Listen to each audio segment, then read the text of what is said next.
Hey, what's up? It's Christine Horn, the Booking Magnet. Welcome back to another episode of Booking Magnet Magic. It's like I can't say magic without like doing the hands. Like, I don't know, maybe it's magic to do. I don't know. That's for my theater nerds out there. But I'm excited for you to watch this interview because get used to laughing, get the laughing going now because there's a whole lot of that happening in this interview I do today with Wendy Alane Wright. She's a talent manager. She's an author of 7 industry books, the creator of the uber popular Facebook group, Talent Managers for Actors. And she's a founder of Hollywood Winner's Circle Academy, which is the #1 online business school for actors in the world. So, birds of a feather flock together, like attracts like. So me and Wendy, we just attracted each other and it was so yummy getting to talk to her. My hair is different in the video, so don't be thrown off. If you know me by now, the hair always changes, okay? But Wendy is a wealth of knowledge, and it was so nice to get to just talk to her at this level and to think about you, the artist that we care for so much. So enjoy this video, enjoy this interview, and share it with a friend, okay? Don't be stingy. And I'll see you at the next one. Bye.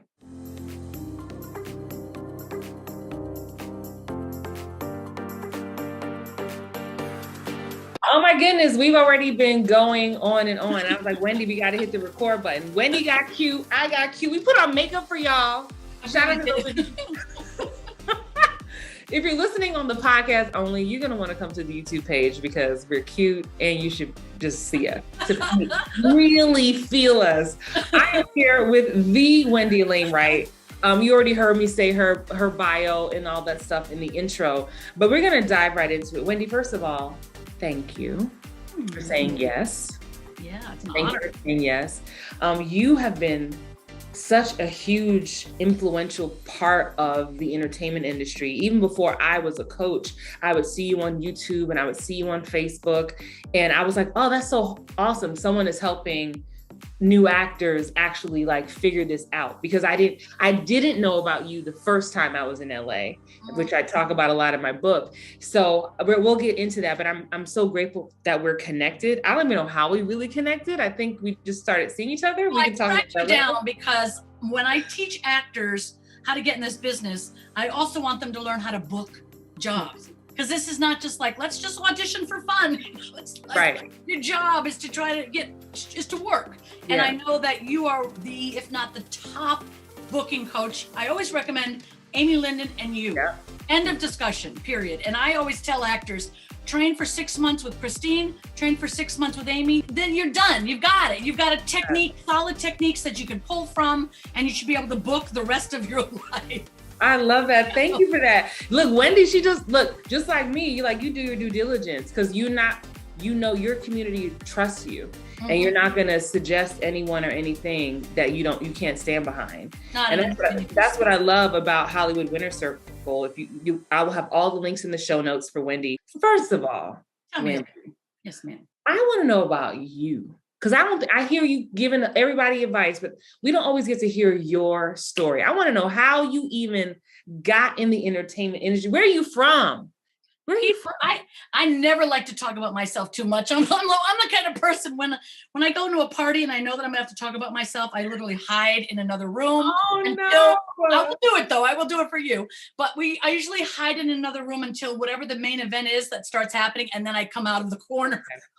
Okay. Because I'm actually kind of an introvert in a way, even though what I do is very extroverted. I'm an introvert. I come late, I leave early, and get the frick out and go home. But I've always loved the entertainment business. I started as a singer, and I've told this story before, but I had massive stage fright. I had horrific stage fright, paralyzing stage fright. And I dreamed of being a singer, and I wanted to sing more than anything on earth. And so I was like, God, I got to get over this fear or I'll never live my dreams. I'll never be who I'm meant to be. So I did everything I could. I went to therapy. I took the forum. I did insight seminars, women's sex and power, the communication seminar with Warner Earhart, until I was able to have a courage and the strength to take a voice class. That's what it took, just to take a voice class, to let somebody else hear me sing and then go, I don't know if I like that or not. Or yes, there's just the thought of being judged was more than I could stand, more than I could stomach. It made me sick to my stomach. But my desire to sing overrides everything that was coming up in the way. And that's really what I'm focused on, is trying to help people get rid of whatever's in their way so they can become who they're meant to be. I've done it. So, I mean, and I know how hard it is, but I know if you don't battle your own demons, you'll never develop into who you are and who you're meant to be. So I spent years getting out of my own way. And then I met a record producer, and then he flew me to Amsterdam, and I sang on an album. And I was just going there to sing on one song, and they loved my voice so much that they asked me to join the group, sign a record deal, and sing on the whole album, which I did. Wow.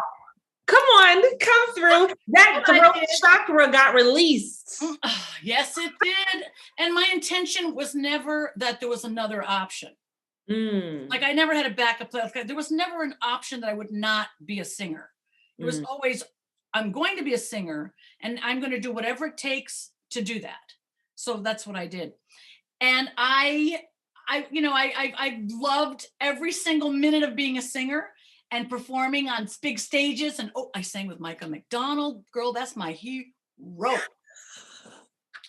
His publisher and my publisher were the same publisher, Peter Bodegraven at BMG. I love it. And he called me one day and he said, Michael is performing at the Rotterdam Jazz Festival and he needs someone to sing On My Own with him. I was like, On My Own. I'll be there. And I just being able to say yes is critical in order to have a successful life. Saying yes. Got to say yes. Yes to everything. Your year of yes, your life of yes.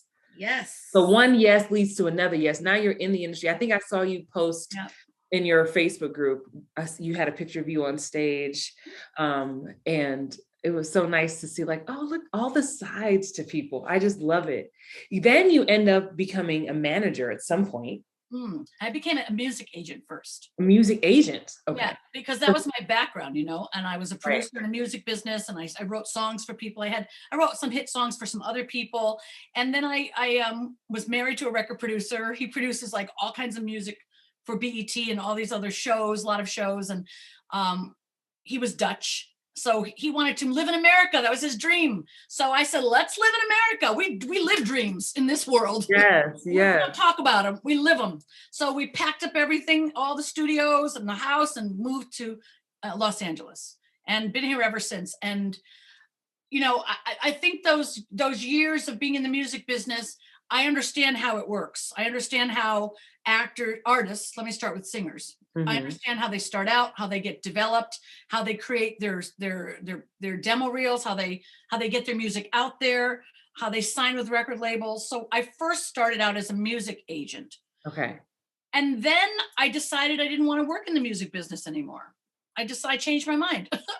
I do that. Yeah. I literally quit the entertainment business completely. And I said, and I'll tell you a weird thing that happened, Christine.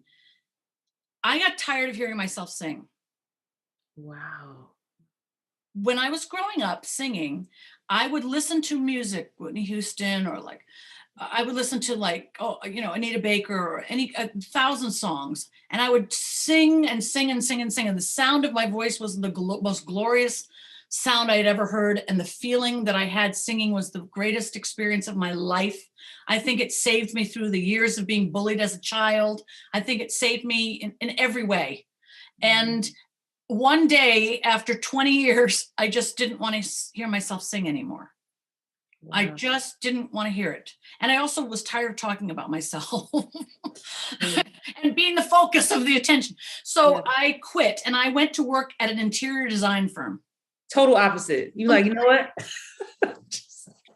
I'm gonna make things beautiful from behind the scenes. That's it. Hotel design, restaurant design. I'm into that. I love art. Let's create our beautiful spaces. And I married the guy who owned that company, and his daughter was the most beautiful little thing I'd ever seen. She was 3. They'd gotten divorced and she was 3. And I thought, oh my God, she's stunning. And her mother and father said, can you get her into the entertainment industry? And I was like, yes, I can. And so I did. And I got her an agent. And then it ended up that I became acting manager. Okay. because I started working with this 3-year-old, I had to get her an agent. Then I had to get her to acting classes, on-camera audition classes, take her to auditions, get her child work permit, do all that. All the things. Do all the things that you do with kid actors. Mm-hmm. And then we did that for about 5 years. And she was a booker. Okay. Her agent was Lynn Eriks at Howard Talent West. And then her other agent was Cindy Kazarian at KMR. It's not called KMR then. It was called KR. Kazarian Ruskin, I don't remember. KSR. And she booked everything on site. Like you saw her and she booked. That's just how it was. So she just booked and booked and booked and booked. And then she said one day, I don't want to do entertainment. I don't want to be a model. I don't want to be an actor. I don't want to do that. Well, when your child says that, you go, okay, well, what do you want to do? She said, I want to ride horses. Okay. Okay, I'm going to ride horses. We ride horses then, boo. I'm allergic to horses. So you're going to have to do that with your father because I can't be there for any of that. So he bought her a horse, and then they did all that riding competition, and I couldn't attend any of them. So literally I was like, okay, family, bye. What am I going to do? Well, I really enjoyed managing that little girl. I was like, you know what? Let's keep going. I'm going to manage more kids. I like this. Mm-hmm. So that's how I got into it. I started managing biracial children like me, of course. Yes, I love it. Who needed some work. I wanted to be my own best advocate. Come on, she said. Okay. So all these little biracial children were like, oh, my own little projects. I got all these little biracial children. Then I started with Black children. I got Asian children, little Hispanic children. I had maybe 2 or 3 white kids, but I was really interested in helping people of color. That's kind of interesting to me as a manager. Yeah. The white people have always had the advantage. Go find someone else. I'm interested in helping all these people of color. So I got them all agents. I got them all working. I educated all their parents, and I loved managing. But what I discovered, Christine, is that 99% of the people out there are not represented, and they have no idea what they're doing. Yeah. And you learn that because they submit to your management company and they ask for representation. And it's like, you see what's coming. You see what's coming into your mailbox. What was coming into my mailbox was horrifying. Yeah. And I'm not somebody who can watch a burning building, without running in and helping whoever's in there or any such thing. And what I discovered is that parents are like burning buildings and they're spending money to get their kids discovered at all of these horrible places. Getting scammed left and right. Because they want the best for their kids. They do want the best. They think they're doing the right thing. They think that they're helping. They don't know. And my whole purpose for living, has always been to help people discover what's the gift that they have and then live it. Yeah. And if that means you got to get rid of limiting beliefs, then that's what you got to do. If you got to get rid of self-sabotage, that's what you got to do. You got to get rid of anything and everything that stands between where you're at and who you're really meant to be. Yeah. So I'm dedicated to doing that. While I was watching all of these parents, as a manager, I got invited to a ton of events to watch for kids, look to see who you're going to sign, see who's talented. But 90% of them don't even belong there yet. Mm-hmm. They're terrible. They can't act. They can't speak up. They can't look up. They're reading the copy. It's like, and I was so appalled. Some guy behind me said, I can't believe I paid so much friggin' money for this. And I thought, well, how much, sir, did you pay? He said, $7,000. Woo! I said, well, for what? He said, per child. Ooh. 3 children. Getting over. Oh my God. 3 children. And they all sucked. No offense. They were terrible. They were too young. They didn't belong there. They had no training whatsoever. They were too shy. They couldn't speak up in front of anyone, and they were not getting representation. And I could have told them that in a conversation. Right. I did not need to spend $21,000 to sit in a room of agents and managers. Ooh, I could have told him that the minute he walked in the door. I would have said, your children are not ready. Go into the community theater, go to the YMCA and do some theater, the community center, the church. They are not ready. But instead, they flew to LA, went into a room with 100 agents and managers, couldn't perform for any reason on earth because one of them was crying, the other one was hiding. And I thought, okay, well, I'm going to have to do something about this because it's clear that all of these agents and managers sitting at this table are supporting this bullshit. Right. And I do not. So I started talking to the agents and managers, and I was like, we really shouldn't be going to these things, because as long as companies invite you and you say yes, they can keep charging this crazy money to people. Absolutely. And they were like, yeah, but this is how we network. I said, but at the expense of the artists and the parents and the families, that's not acceptable. We network when we go to those events. Managers see other managers. It's fun. Hey, managers see other agents and build relationships because I want my client signed with your agency. There are casting directors. We haven't met them yet. So we're networking the whole event and maybe sign one or two people. So I'm saying to all of them, every time you attend one of these events, you are continuing the abuse of parents and children, and I will never attend one of these again. Right. And they keep going. So I said, all right, well then I can't take these companies down because they're worth millions of dollars and they have millions of dollars of lawyers and you can't get rid of them. We will go around them and educate people directly. Yeah. That's how we're going to do it. We're going to educate people directly. If I educate actors directly, they don't have to fall for those scams. Yeah. And it can be a ripple effect because one learns, they'll tell a friend and it just keeps, you're absolutely right. There it is. And that's what started this. It's not because I said, hey, I want to go on YouTube and start talking about acting. It's like, no, I don't. I want to go on YouTube and tell you what not to do, which is all of those showcases. And what you should do is get real acting training and then get your Actors Access profile together and get good footage and get good headshots where you're not posing because it's not modeling. Right. And then get work on your own, build your resume, and then go for an agent or manager. Skip the 10 grand to go to IPOP, 5 grand to go to IMTA, 7,000 for talent development. Skip all that. Do what I'm saying, and you will be able to work.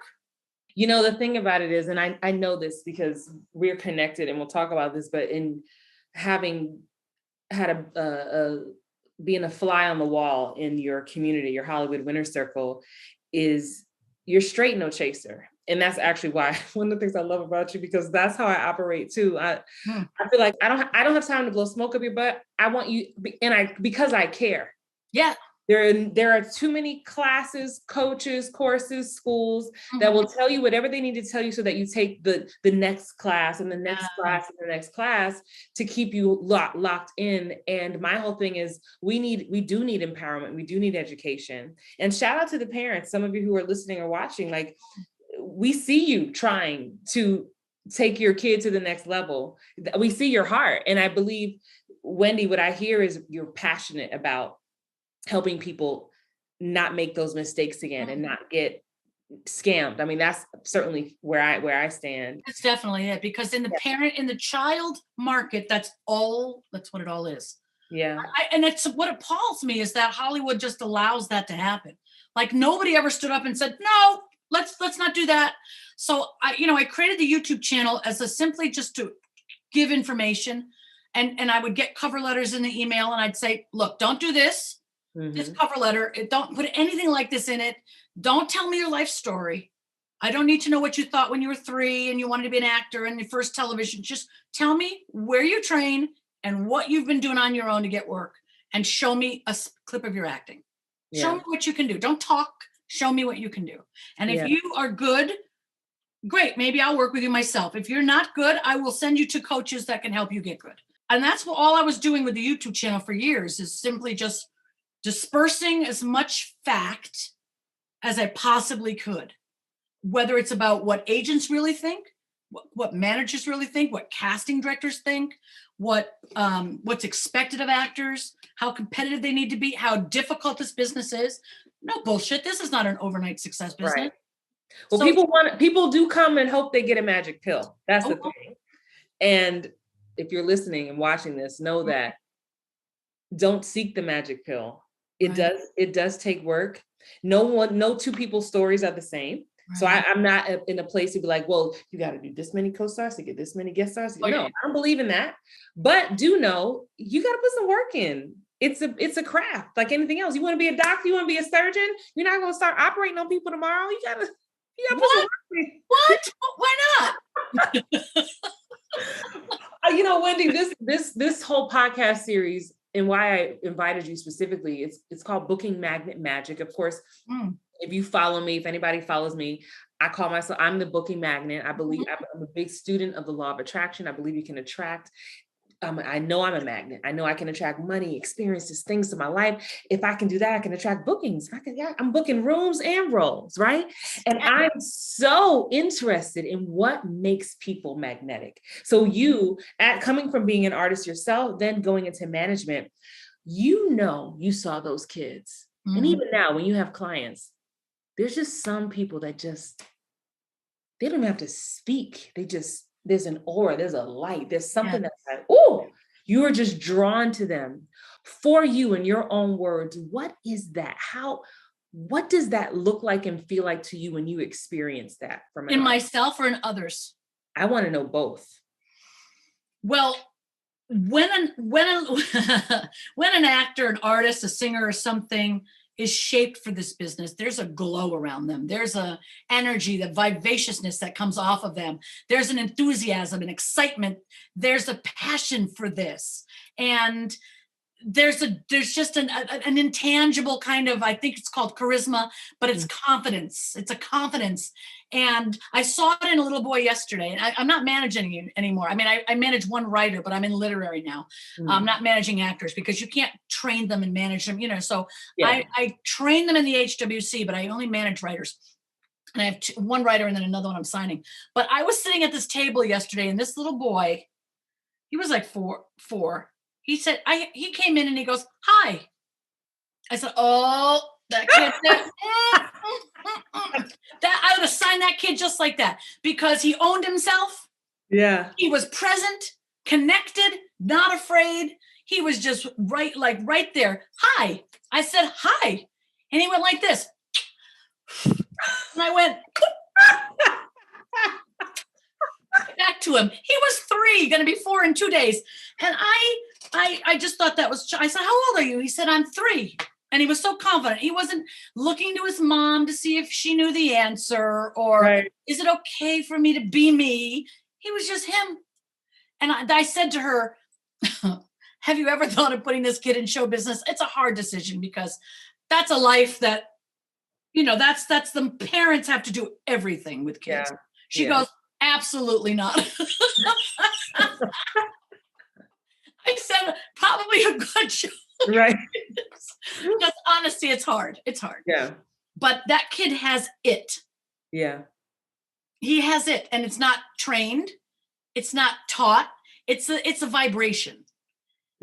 He's vibrating at a level that attracts people to him, that makes him captivating to watch. Yes. He's not putting it on. He's not being forced to be him. It's just there. Yes. Yeah. And you can and it's natural, but with natural talent, you still have to train it. Absolutely. I could have taken that kid if his mother was down and if I was still managing. That boy would be on Disney before a year. Because I would call Ann Maney, the vice president at Nickelodeon. Yeah. "You got to meet this kid. You've got to meet." First of all, I would make sure his package was right. He was in some classes. He could speak on camera and work with some scripts. But I would walk him directly in to see her because he's got it. Yeah. Well, some of the things you mentioned were owning yourself, being connected, confidence, vibrating at a higher level, and being captivating, right? And I think so. I believe, yes, some people just are born with it, but then those who are like, "I don't know if I'm born," and there's a lot of self-doubt and insecurity and all these things. At the core of it, the things that you mentioned that drew you to this child are the things that I know you and I are both always trying to pour into people. Like I always say to my students, preparation breeds confidence. You're not confident because you're not prepared. That's it. That's the truth. You're second guessing yourself. You're fearful. All this stuff. It comes down to lack of you don't feel prepared. Yeah, but if you can't get prepared if you don't put in the work. Exactly. So we keep going backwards. We keep going back to the core of things. So, and we'll touch on this a little bit more in a second, but for yourself, I don't know, have you ever heard of the Fascination Test? No, what's that? I have to send you the link when we Oh, get I'm off. already fascinated by you and myself. We are already fascinating. Well, it's this lady, and I don't want to say her name wrong, so I will send you the link later. Yeah, but yeah. It's this test this women put together, and you take this, you answer some questions, and based on your personality type, it breaks down why people might be fascinated to you. Why people are fascinating to me? No, why you are fascinating to us. Oh, mm-hmm. Right. Yeah. And when I took the test, because I was at a business conference for entrepreneurs, and I felt like I knew myself, and the test really just confirmed what I already knew about myself. Like, I know my passion lights other people up. Yes. I know that I am light. I operate in that. Yes. I know that my zest and zeal, even if I'm having a tough day, like, I know those things. And when I took it, that's what people have said to me. People tell me that all the time. Yeah. And then I was like, oh, well, yeah, I know my passion is. Hey, what's up? It's Christine Horn, the Booking Magnet. I am so excited to invite you to our next event. It is called Booking Magnet Live. It's happening in Atlanta, Georgia on July 15th and 16th, 2022. You're going to spend 2 days surrounded with actors just like you. Actors who want more, actors who are looking for a safe space, a sanctuary, a safe haven to express themselves, to learn, to grow, and to connect. So I'm excited for you to experience that. Make sure you join us July 15th and 16th. You can click the link below, and I'm so excited to see you there.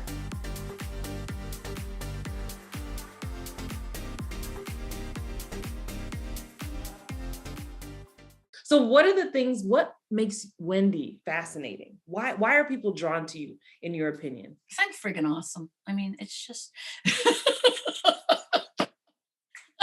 because I am a light as you are. And now I light sees light. So I've always walked into the room and been the light that comes in the room. The charisma, the energy, the vibrant, the energy. It's energy, really.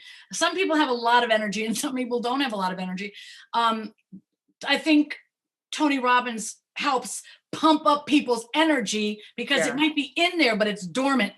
They have to learn to vitalize that energy and to live in an energetic state. And he believes that you need to get your body moving in order to get that energy going, but I just think some people are born with a higher level of energy. And I've always had a tremendous level of energy, vibrancy, charisma, and I'm also extremely open.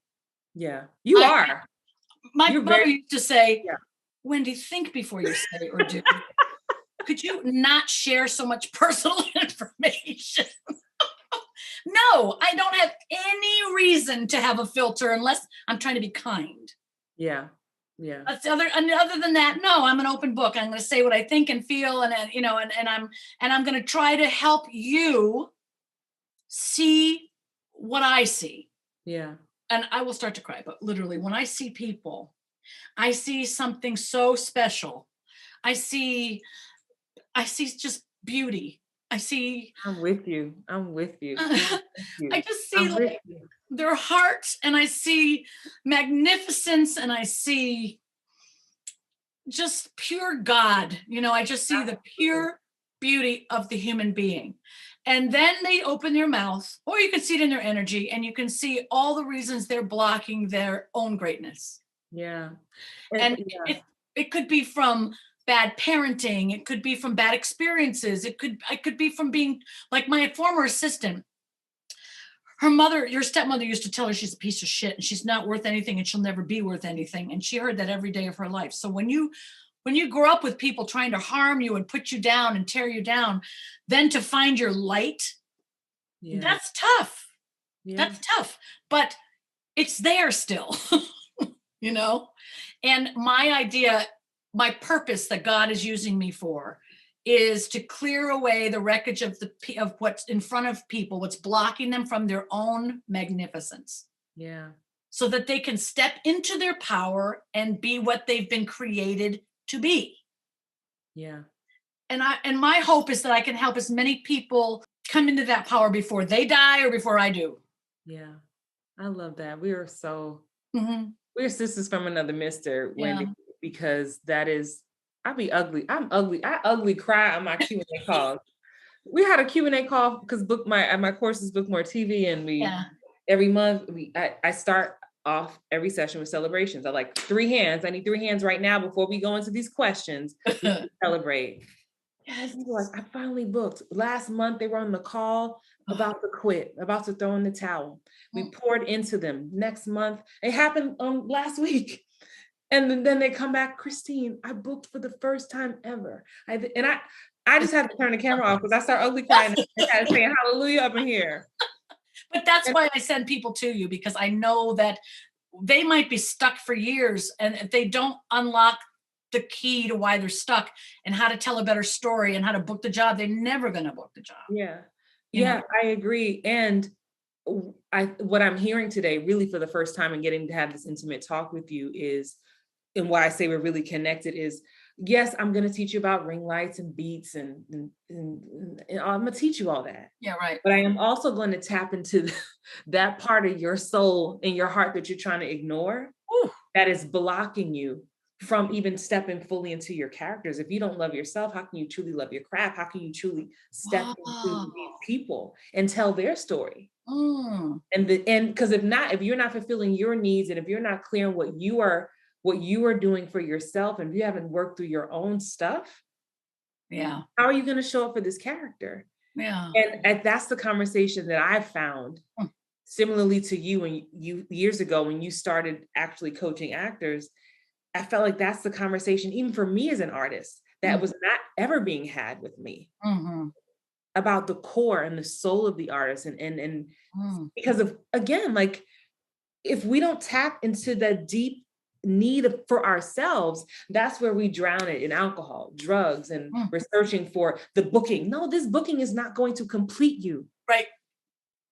It Yeah. is not, because it's a deeper need there. Because trust me, when you get to that book, the next one, and when will you feel like you've made it? When will you start to feel complete?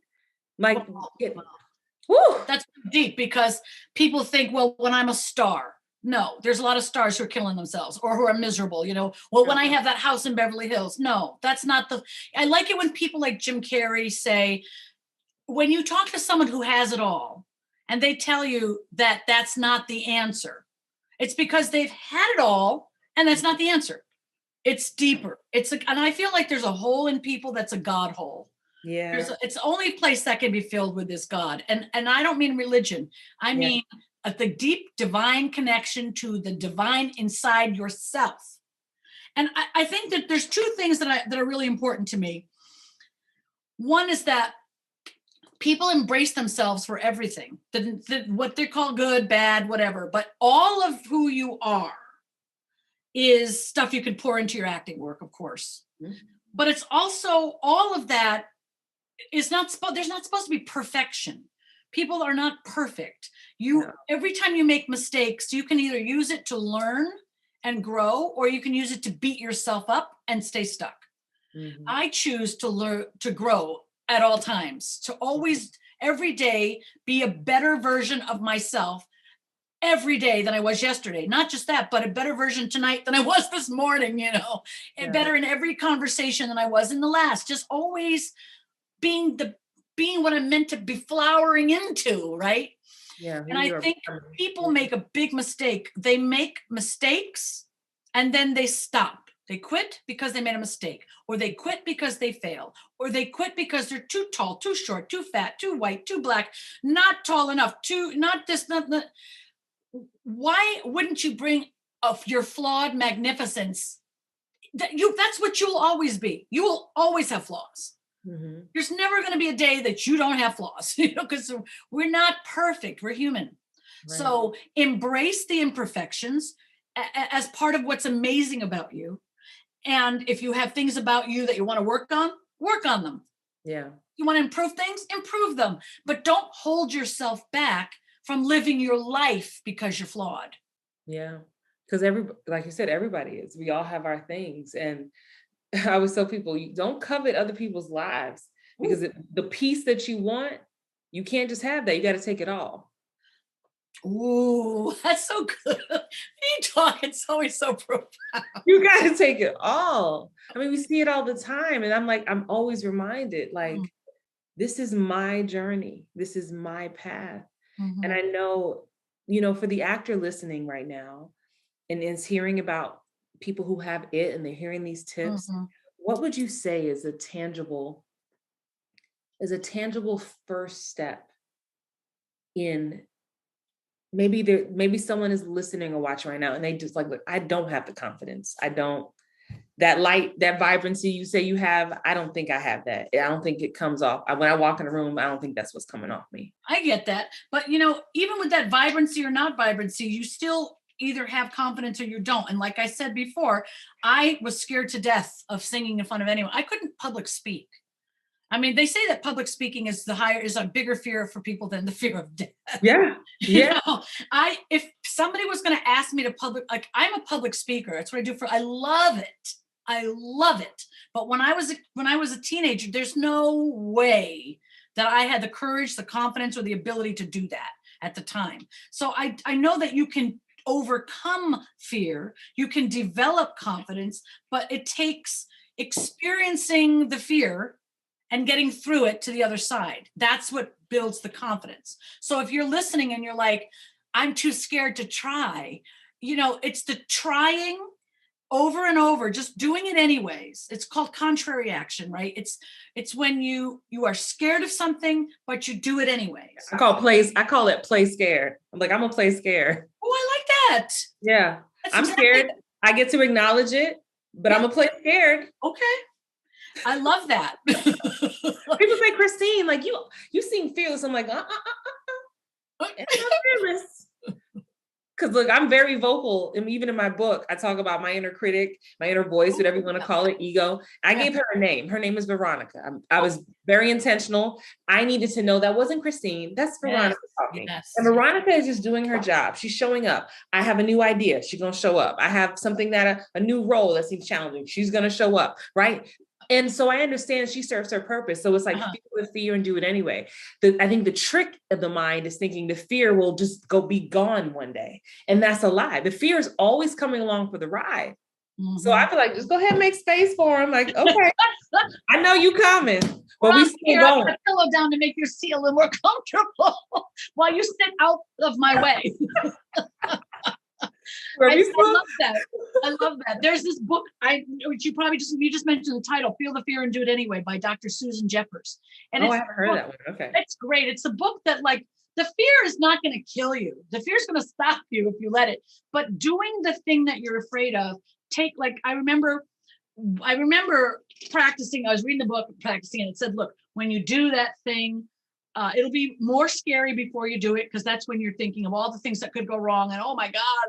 But then when you start to do it, it'll start to feel less scary. And then when you're doing it, it won't feel as scary as when you were thinking about doing it. I was like, really, let's try that.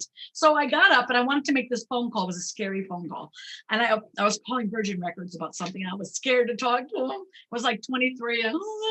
And I was like, but I'm going to practice it. And I stood consciously, and how do I feel? I'm sitting on the couch and I'm terrified. Oh my God. I feel like okay. And then I walked towards the phone and I felt like a little less fear, but still scared. And then I picked up the phone, and that's when we had the dial. We were pushing dialing, dialing. And I was less than on the couch. And then when I got on, the person started to answer, I got a little excited. And then when I was talking to them, I was excited, but still a little nervous. But I was not terrified. I was not in fear. And I was like, and then I had the conversation that I'd been wanting to have for like 3 months that I'd been procrastinating on. And then I hung up and I was like, oh my God, I was so excited I did it.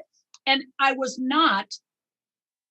not at all as afraid doing it as I was sitting thinking about doing it. And so you have to learn that. You have to do it in order to see that the doing it is not what you're scared of. It's the worry about what might happen to you if you fail, if it doesn't work out, all this stuff that goes through your mind before you do it. Yeah. That's what you're scared of. Yeah. I always say what happens is not going to really kill you, And yeah. And it's like I say, we use our imagination as a lethal weapon instead of a useful tool. We're using it anyway. You know, oh my, you just gave me chills. Yeah. You just gave me chills with that one. Yeah, it's real. Say that again. We use our imagination as a lethal weapon instead of a useful tool because we're using it anyway. That's the best way I've ever heard it described. Come on, amen. Okay. Because that's the thing. Look, when I wrote my book, truth be told, and I tell people all the time, I wrote it for me. I wrote it for me to push through and get through. And I share it with my peers. Yeah. And that's the thing I know. When we're thinking about that audition we have, those 20 pages or those 2 scenes or that callback, we have a choice. We're going to think about all the ways it can go wrong or all the ways it can go right. Just like a light switch, on or off. And you may catch yourself in the dark, turn it on. Okay, I'm back dark again, turn it back on. Like, it's just choices every moment. I tell my clients, I say, what feels better? Does it feel good to think that? God, yes, that's so true. It just feels better. You can't, I was listening to something yesterday, I don't remember who, but you can't be in fear and gratitude at the same time. So when I feel afraid, like sometimes I get afraid about a specific thing. And well, my dad dying is something that makes me scared and afraid and upset. And he's 86. And this reminds me of 2 things. One, I'm going to get a call on it at some point that I don't want to get. So that if I let myself think about that, I'm going to be very upset. So I'm not even going there. But what I do is I go, okay, I have 2 eyes and I can see and I can hear. And I can breathe and I'm alive and I have great friends and I have a business I love. I have money in the bank. I have a house in Connecticut. I drive a Mercedes I love and adore. I have a dog that means the world to me. My mom and dad are both still here. I can't sit in fear if I'm thinking about all the things I love that I have. The fact that I can taste, that I can go outside and smell, see the ocean, that fills me with such gratitude. And then if I start thinking about God, I get so overwhelmed by the beauty of this planet and of life that I can't be in fear. Yeah. But you have to choose, like you said, choices every day. I choose to step out of the fear and into the light as quickly as I can. Yeah. Because it doesn't feel good. Like you said, it doesn't feel good to sit over in pain. I don't want to be in pain. You know, I don't, when my husband left 2 years ago, he decided to like walk out of our 15-year marriage. And I said, without a warning, he was just like, hi. I said, good morning. He's like, I'm leaving. I'm like, you're leaving what? I'm leaving you. Me? For how long? Like permanently? Okay. And then he was gone. And I was like, I'm choosing to get over this as quickly as possible. I will not allow this to interfere with the magnificent joy I feel for being alive. So I am choosing to heal and forgive him. Period. Because I'm not allowing this to interrupt my life. I'm a happy person. I'm staying happy. Yeah. It didn't mean I didn't cry. Doesn't mean it wasn't painful, but I kept choosing joy and what makes me happy and focusing on helping others and forgiving him so that I could move through that like. Yeah. And I still see people in my divorce group thinking, screw him, next. I'm like, it's been 2 years. Why are you still angry at him? Yeah. Because people choose every day how they're going to live their life. Either enjoy it and live it to the fullest or be a victim of it and be miserable. Yeah. Oh, that's so powerful. Don't waste, and like you said before, don't waste time. I think life is, what a gift it is. I don't see any reason to waste your talent, your time. Don't be defined by what other people have said you are or are you not. I believe in a sentence called, I am independent of the good or bad opinions of others. Like, I'm completely independent of good ones or bad ones. It doesn't matter what anyone thinks about me. It's none of my business. Yeah. My focus is on my purpose, living fully as I live, helping as many people as I can, and then going wherever we go. Yeah. At the end of the day, you can't control what people think anyway. We sitting here having a conversation and someone somewhere is judging us or not liking us. I'm sorry for you. You're missing out on 2 really great girls. Like that is out of my control. We're getting ready to wrap, but one thing I also love about you, and again, we're going to put all of Wendy's show notes, all of Wendy's links in the show notes, but with Hollywood Winter Circle, you are a very big advocate of making your own way. And not, as I like to call it, be on the wait and hope plan. Ooh. That used to be me back in the day. Like, I'm so talented, somebody's going to discover me one day. I'm going to write these things down. The wait and hope plan. You like that? Oh, it's a terrible place to be. Right. That's not a plan, boo. That's not a good plan. Listen, I talk to new actors all the time and they're on the wait and hope plan. And I'm like, listen, you need to get a real plan. Okay, first of all, you're in business. Well, I don't know. I mean, I thought I was just acting. No, acting business. It's show business. It's a business. Okay. And if you've never taken business classes and marketing classes, you don't know anything about business, you're going to have a problem in this business. You might know how to act, but there's a lot of people that know how to act. You have to know how to operate this business. So my school, Hollywood Winter Circle Academy, is the only business school in the world for actors. There is no other one. It's never been done before. It's as inventive as bread was once. Also TMFA, which is my Facebook group, is a free Facebook group. Nothing like that was ever invented either for actors to talk to managers without having a guard opening the door for you. Mm-hmm. Like, you can post your question 24/7, 365 days, and an agent, manager, casting director, or working actor is going to answer your question. They sure will. That's never been heard. You're part of the group. That's never been done before. Mm-hmm. HWC has never been done before.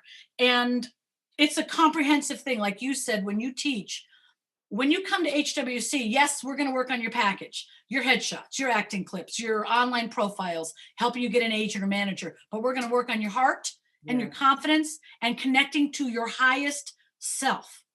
And we're going to help you with manifesting and creating your vision board and getting clear about who you are and what you want.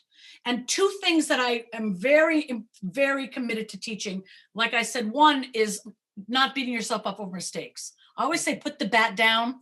Don't do it. You're harming yourself. It doesn't help. Better to have a positive thought than a negative.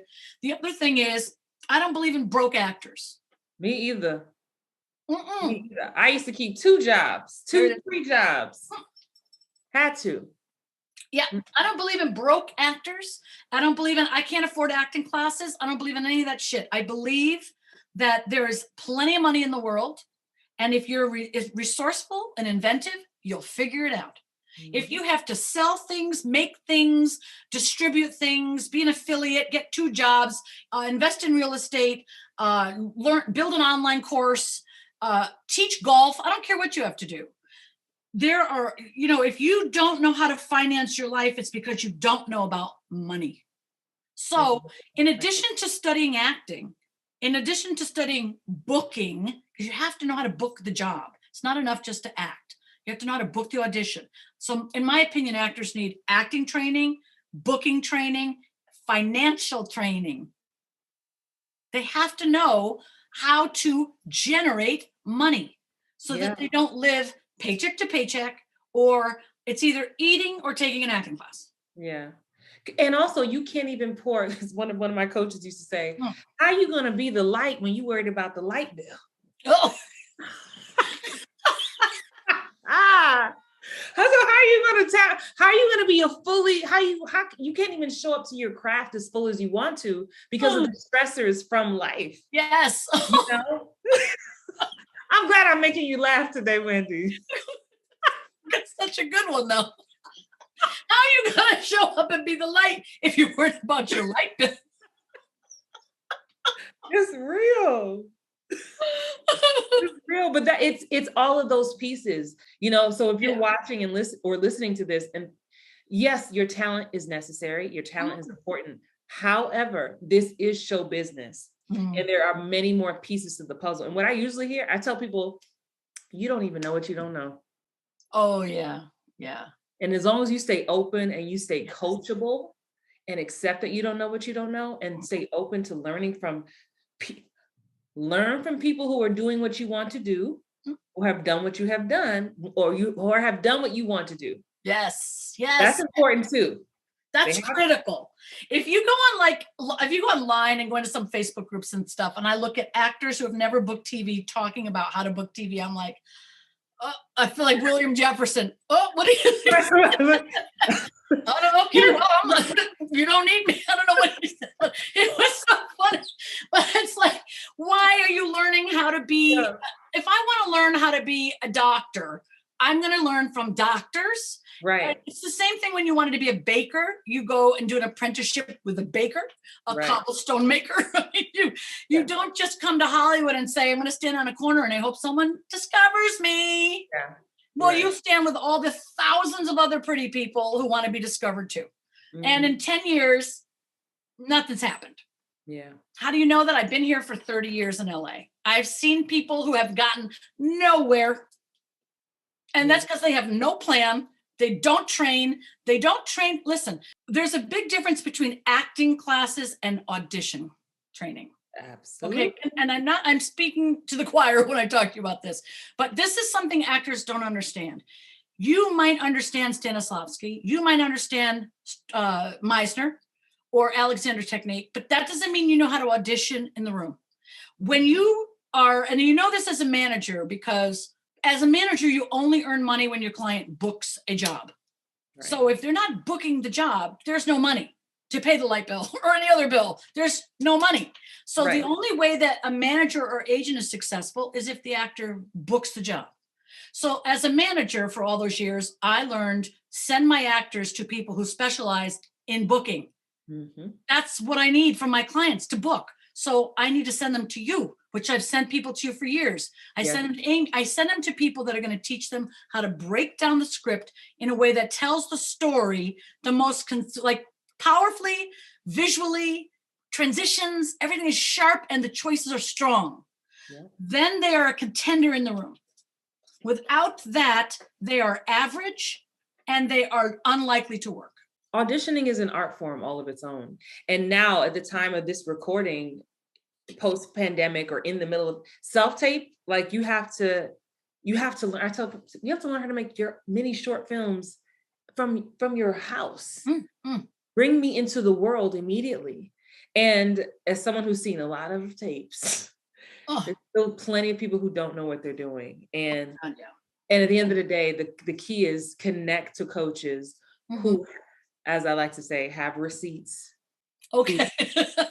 Receipts. I want to see your receipts. Exactly. What are you doing the thing beyond theory? I want to see your receipts. And I think that's fair. That is fair. It is very fair. So one last question before we go. This has been so juicy. I know y'all are loving it. No. You know what's been the best? I get to look at you for like an hour. That's been like amazing, because you're literally one of the most beautiful women I've ever seen. Oh, thank you. So gorgeous, and inside and out. I mean, stunning human.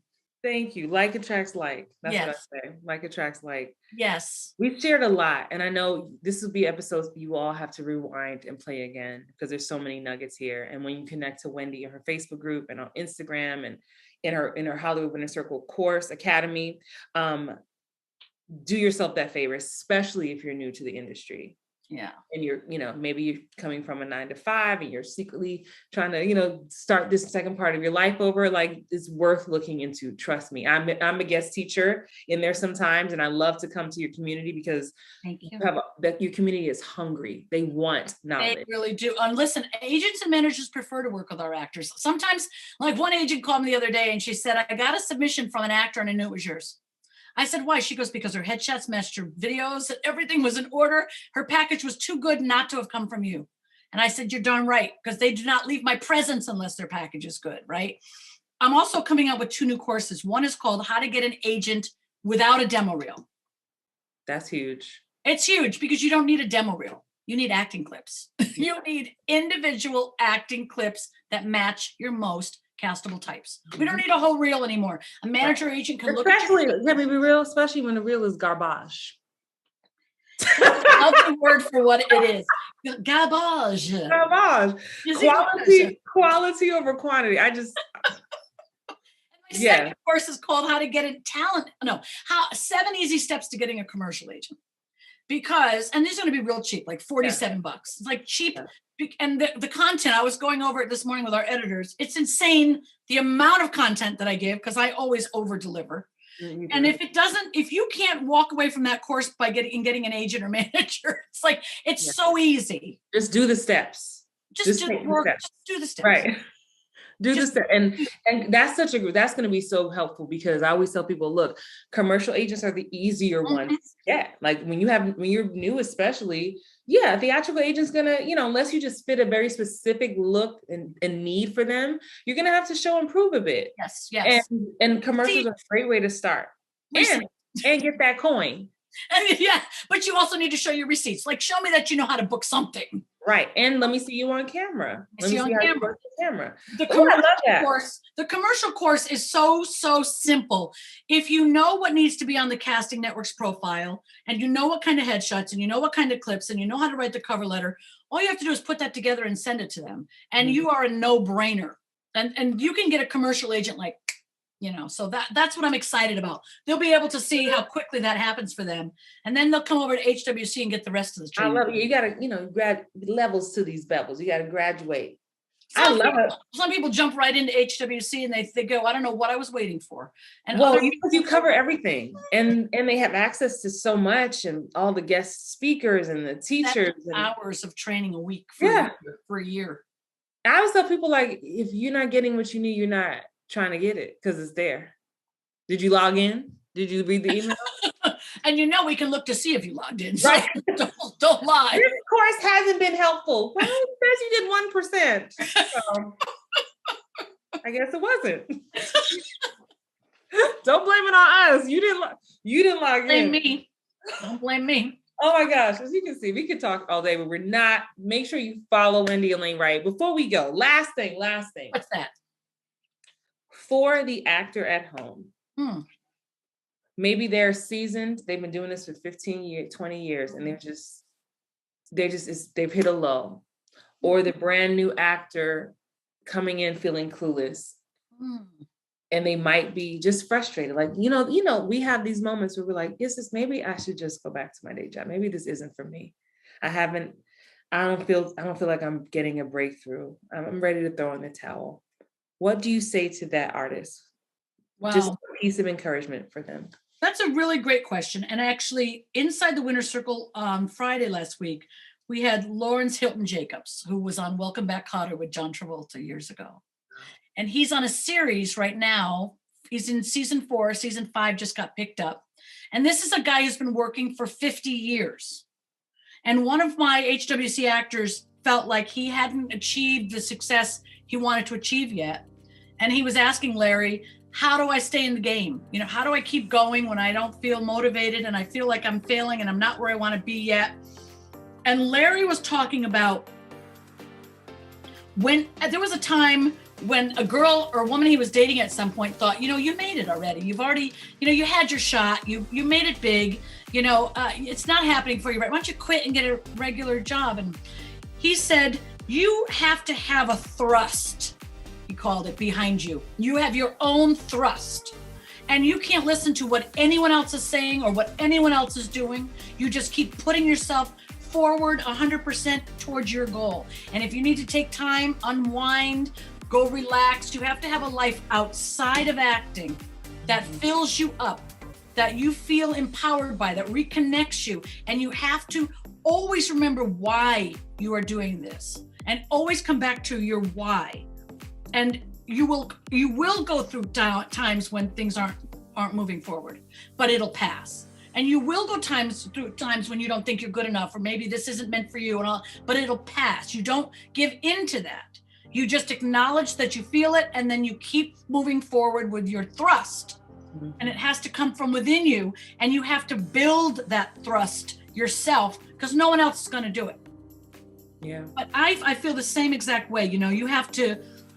When I run my business, there are days when I'm feeling overwhelmed by it, and other days where it's so friggin' awesome and easy. I am committed to the end result. And I will stop at nothing until I achieve what my goal is. I love that. I am committed to the end result. Absolutely. And the end result for me is that the knowledge about this business is so prevalent that how it works is so prevalent that people are not passing around the wrong information anymore.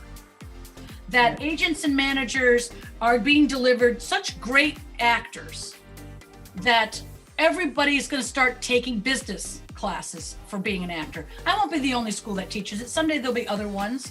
But as long as people are teaching actors the business side, then many more people have the chance to succeed.